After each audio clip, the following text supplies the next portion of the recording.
अस्सलाम वालेकुम, आप देख रहे हैं के न्यूज एचडी में हूं हारिस अली शाह गिलानी। चलते हैं आज की अहम खबरों की तरफ। रुक करेंगे साहिवाल का, जहां से रिपोर्ट कर रहे हैं हमारे डिप्टी ब्यूरो चीफ अली रजा। पुलिस थाना यूसुफाला की कार्रवाई, 70 लीटर शराब, माँ 2 कस चालू भट्टी और नाजायज असला बरामद। डीपीओ साहिवाल सादिक बलोच की हिदायत पर साहिवाल पुलिस की जराइम पेशा नासिर के खिलाफ बिला तफरीक और बिला खौफ खतर कार्रवाइयाँ जारी हैं।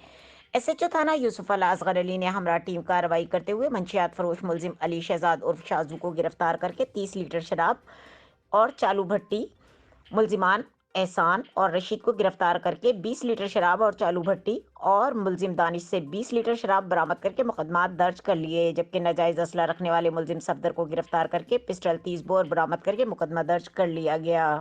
मजीद खबरों और अपडेट्स के लिए हमारे साथ रहिएगा। तब तक के लिए अपना ख्याल रखिएगा। अल्लाह हाफिज।